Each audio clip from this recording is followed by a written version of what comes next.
excuse me, on the left over here, we have individuals who are religious fundamentalists, religious fanatics.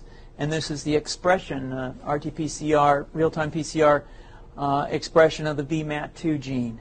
Over here, we have individuals. So let me complete. So over here, we have individuals who are not particularly fundamentalists, not particularly religious, and you can see there's a much reduced expression of this particular gene, the VMAT2 gene.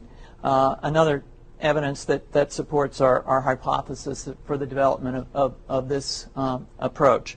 What you see here is that by spreading this virus, we're going to eliminate individuals from donning on a bomb vest and going into a market and blowing up the market. So our hypothesis is that these are fanatical people, that they have overexpression of the VMAT2 gene, and that by vaccinating them against this, we'll eliminate this behavior. So we have some very, very remarkable data in this next slide. Here we have two brain scans. These are fMRIs. These are two different individuals with different levels of expression of VMAT2. On top is an individual who's a religious fanatic, an individual, and we've repeated this numerous times, that has high levels of VMAT2. Now, this individual down here who had low levels of the VMAT2 gene, this individual would self-describe as not particularly religious.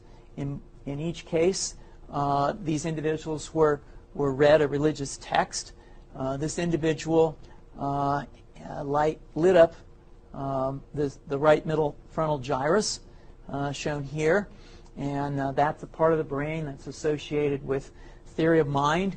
It's a part of the brain that has to do with intents and beliefs and desires.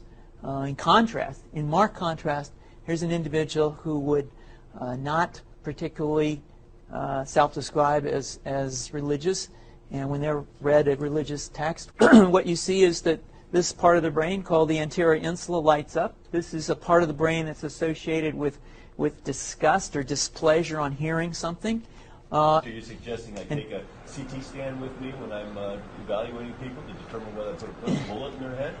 So the data that I'm presenting here supports the concept that we're proposing, and I think that we would not propose to do CT scans or fMRIs on individuals out in the hinterlands of Afghanistan.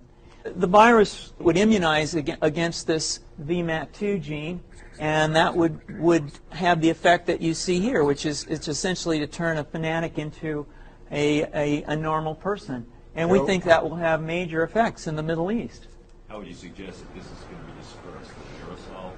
Well, so the present plan and the tests that we've done so far have used respiratory viruses, such as flu or rhinoviruses, and we believe that that's a satisfactory way to get the exposure of the largest part of the population. Most of us, of course, have been exposed to both of those viruses, and we're quite confident that this will be a very successful approach. This is fascinating.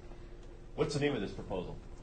Yeah, so the name of this project is FunVax, which is the vaccine for religious fundamentalism. And you have a proposal already? The proposal has just been submitted, and I think that the data that I have shown you today would support the development of this project, and we think it has great promise.